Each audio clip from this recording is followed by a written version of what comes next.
Good morning, everybody. My name is Jody. My husband David John and I have a small farm in the panhandle of North Idaho. These are our stories and adventures. So welcome to Moose Flats Farm. As you see, we are in the seed shed that last year, 2020, David John and I went through and insulated this shed and put plastic up for starting seeds in. So we're going to walk through and show you where I'm at, and I did wind up with a issue, and that's algae growth in my seed starting trays. So some of the first things that I have planted are kind of struggling, and what caused the algae growth was a little bit of overwatering, my bad, and then just from the propane heater, because it puts off humidity. The germination table puts off humidity, the air being super humid, and then having the humidity domes on the seed trays. It was just the perfect storm for algae growth. Have taken some steps to correct that. I'll show you what steps I've done to correct it. And so far, knock on wood, so far it is working, so let's go take a look. So one of the things I've done to help correct it is I've got this big fan that when I'm not in here I have running just to move air, and then during the day I do crack that window to let a lot of the moisture out. But one of the plants that is really struggling from the algae growth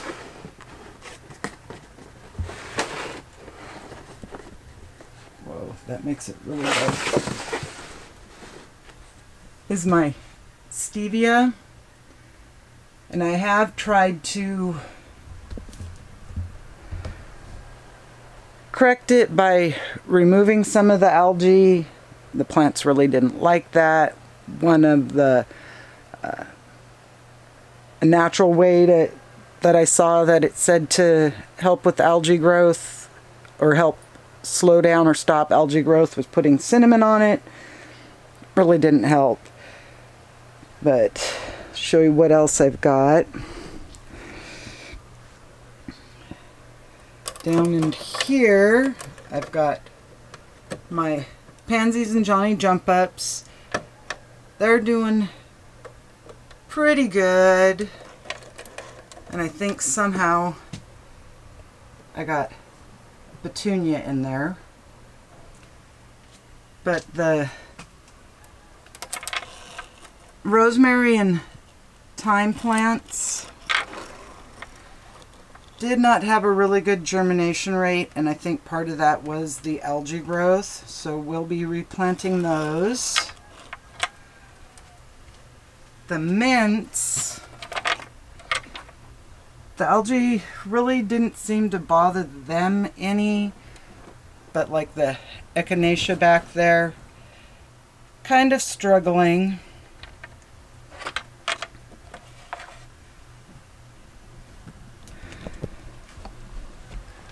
So on the germination table, I did go through last weekend and get my tomatoes planted.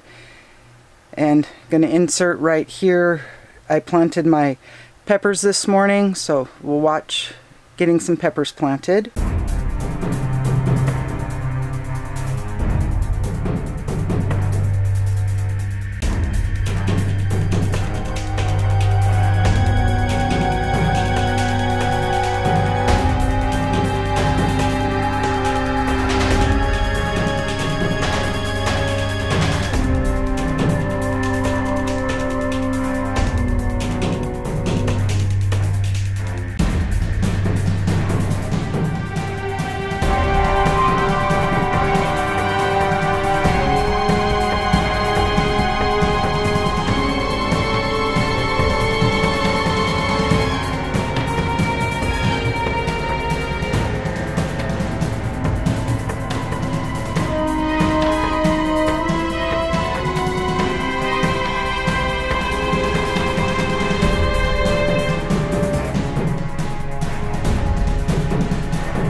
and show you the germination table now.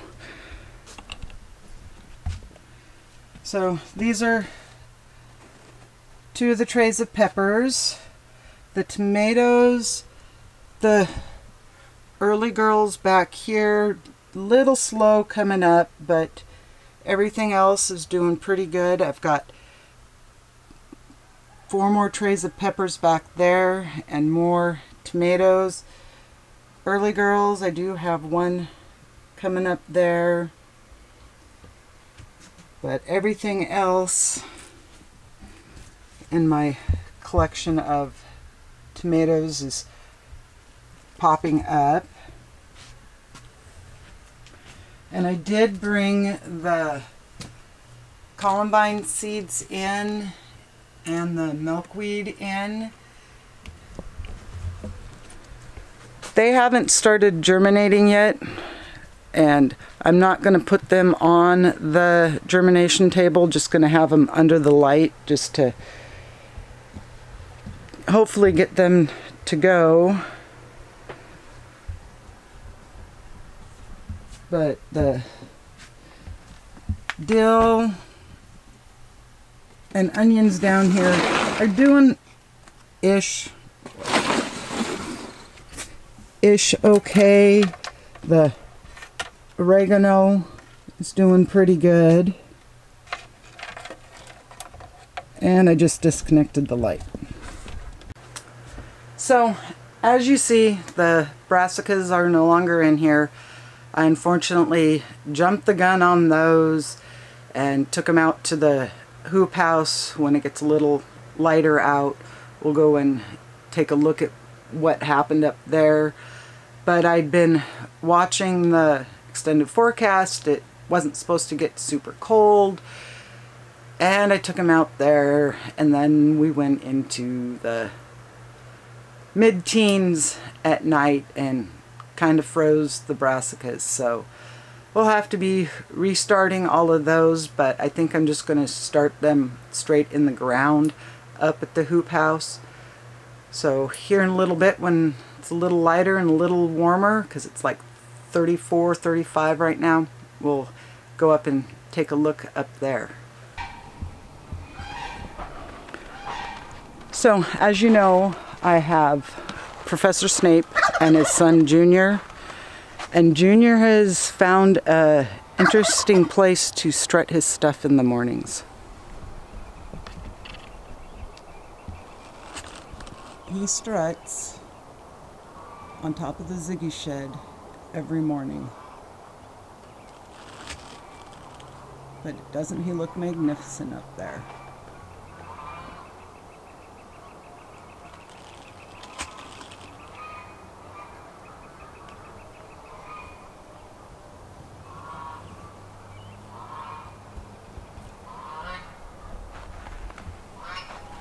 And that's the only time of the day that he flies up there, is early in the morning, struts his stuff, and then gets back down with everybody else. And the other morning, I could have sworn that there was wild turkeys answering him and his dad's gobbling, so they haven't called any in yet, or that we've seen, but that would be interesting to catch on film. And one of the things I forgot to mention about the big fan blowing is I do have it aimed this way, so it helps strengthen the seedlings because they're getting constant movement from the fan, and I've just been spinning the trays so they're not just getting blown one way. So I'm going to turn the fan on and show you on this pansy tray just how the movement, it helps strengthen the plants, so when they are out into the real world, the natural wind movement isn't going to stress them out.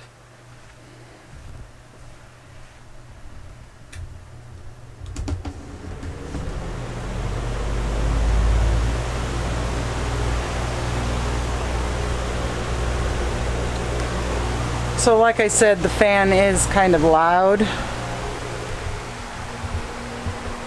but You can see the movement on the pansies.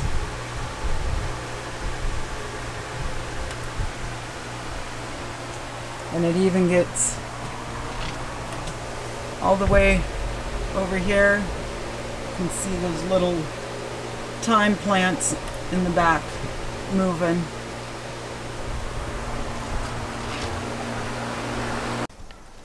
Well, as much as I love my chickens, as you see they're out,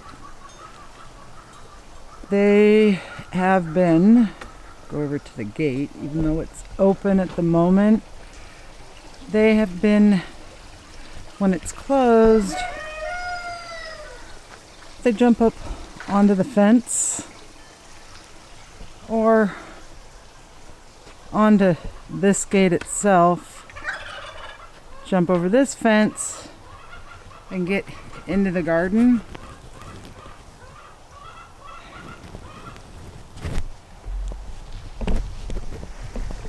And have been causing a lot of damage in the beds. So we're going to be working on modifying the gate so that they can't jump over the fence and get into the garden. But like I said earlier, let's go up and see what's not going on in the hoop house.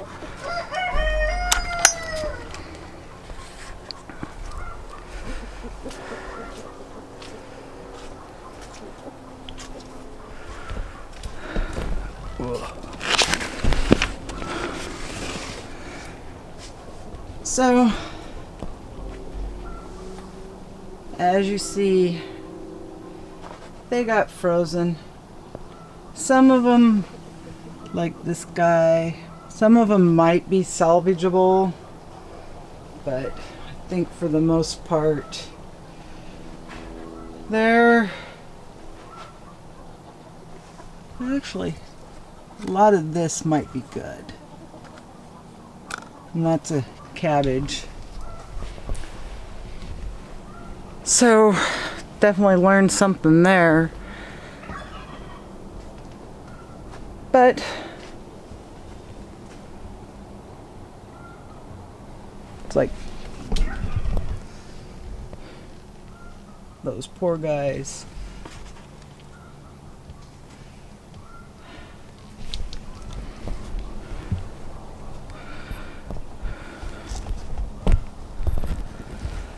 So I may go through and the ones that look like they may still be alive, get them planted next week, but then just go through and completely reseed all the brassicas, and I'll be able to also plant some carrots and beets and radishes in here, just by seed direct sowing that. So we'll be looking forward to doing that adventure. Well, this is where I'm going to end today's video. I hope you have a good day and a good week, and we'll see you on the next one. Bye for now. Don't forget to hit the like and subscribe button. So, okay, before I go, and part of the reason I was getting excited thinking spring was coming, let me show you what's going on in this flower bed by the chicken coop. So as you see down in there, the foxgloves are starting to take off.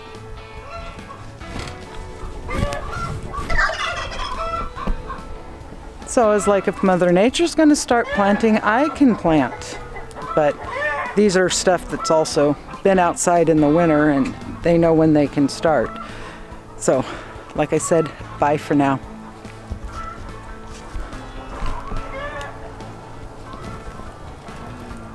Little pile of ducks.